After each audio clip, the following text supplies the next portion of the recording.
Bible ऐसा बताती है मसीह में किसी का मृत्यु हो क्या कहते हैं, मसीह में वो हो गया। तो जो व्यक्ति सो गए हैं तो उसके लिए एक आशा है, वो एक दिन उठेगा।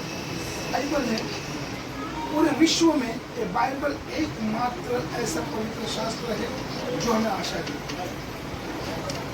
बाइबल एकमात्र ऐसा पवित्र शास्त्र है जो हमें आशा देती है। अगर आशा हमारे जीवन में नहीं है तो निराशा घेरे रहेगी, और निराशा डिप्रेशन को लाएगी, निराशा एक दर्द को लाएगी। इसलिए बाइबल हमें एक आशा देती है कि जो लोग मसीह में सोए हैं वो एक दिन उठेंगे, उनको हम देख भी पाएंगे। मैं चाहता हूँ कोई मेरे लिए यूहन्ना 14 का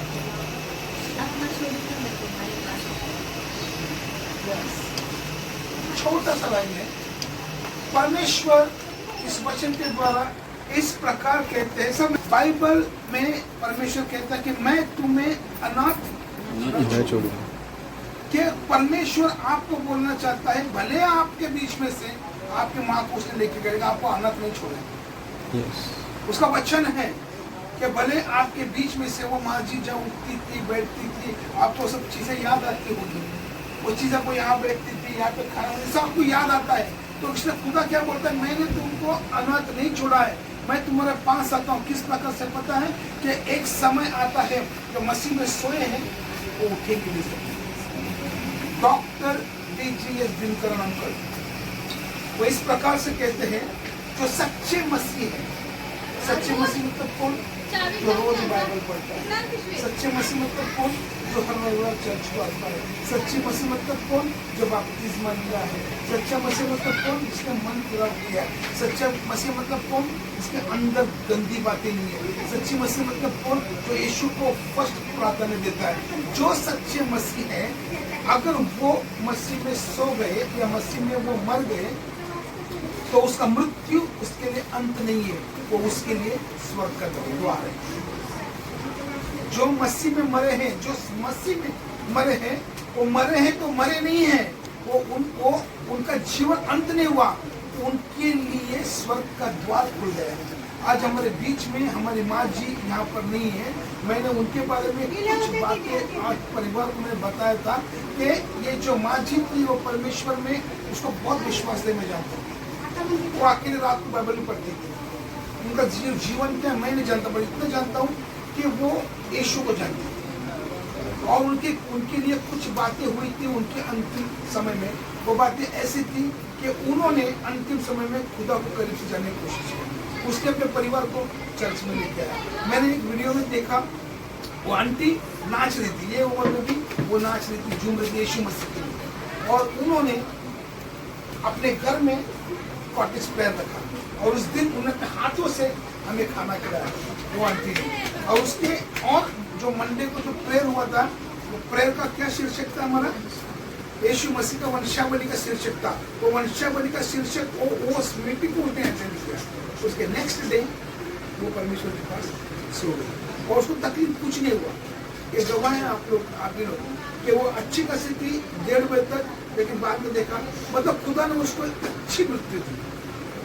जो लोग अच्छे होते हैं खुदा उनके साथ अच्छा ही करते हैं। लास्ट के समय में देखिए बाइबल ऐसा बताती है कि जो 2 चोर लोग यीशु के आसपास में थे, उनमें से एक चोर यीशु के खिलाफ बात करता, दूसरा चोर क्या बोल रहा था, अरे हम तो हमारे किए की सजा पा रहे हैं, ये तो सिर्फ कुछ भी नहीं किया, तो अच्छा व्यक्ति है, इसके साथ क्यों ऐसा होना चाहिए। तो परमेश्वर क्या बोलता है, अगर जब तेरा राज्य आए तो मेरी सुधि लेना। तो यीशु ने उसको देखा, उसको बोला आज तो मेरे साथ कहाँ पर होगा, स्वर्ग लोक में रहेगा।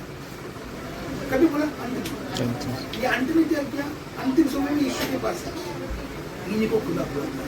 यस आमीन। भले हमने जिंदगी भर हमने गलत काम, जब हमने मन परिवर्तन, भले उसका 1 महीने बाद ही हमारा टाइम लिख दिया है, 1 महीना 100 साल से बढ़कर है। इसलिए जब कभी भी आप यीशु के पास आते हो, एक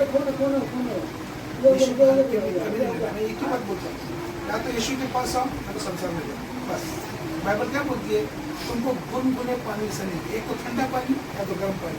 आप ठंडा पानी में रहोगे, आप गर्म में रहोगे, अभी यहाँ पर वचन सुनोगे, बाहर जाके आप संसार में रहोगे, ताड़ना लाओगे। तो बाइबल क्या बता रही है कि जो लोग परमेश्वर की सेवा करते हैं उन्हीं का ही जो अंतिम समय में उन्हीं का न्याय बहुत कठिनाई से होगी।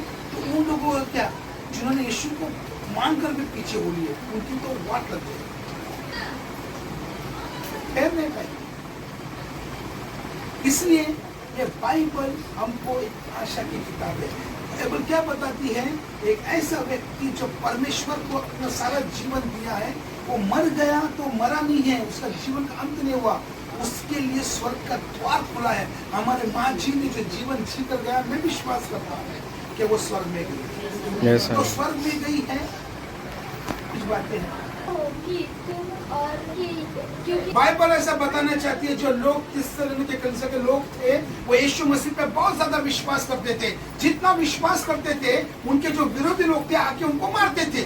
ऐसा देख रहे 1 2 3 4 बहुत लोग को मार दिया गया। जब तीसरे कलीसिया साथ में आए, उन्होंने बोला हम तो यीशु मसीह पे बहुत ज्यादा विश्वास किए, हम रोज मर रहे, लेकिन मरने के बाद हमारा जीवन क्या उनको पता नहीं था। हम हमारे पत्नी को छोड़ के यीशु में आ रहे हैं, पति को छोड़ के यीशु में आ रहे हैं, बच्चों को छोड़ के यीशु में आ रहे हैं। इतना सारा सताव हमारे पर है। एक आदमी मर रहे हैं तो 10 आदमी विश्वास करके वापस यीशु में आ रहे हैं, और 10 को मार रहे हैं तो 100 आदमी आ रहा है। इतना मजबूत कलीसिया होता जा रहा है। ये नहीं पता मरने के बाद क्या, यीशु के पास आने के बाद क्या, ये उनको पता नहीं था। तब उनके पास परमेश्वर का अभिषिक्त दास जो यीशु मसीह का चाल चलता था, वो उनके पास आकर बोलता है कि तुम इस विषय में अज्ञात न रहो। रोते वो लोग हैं जिनके पास आशा नहीं।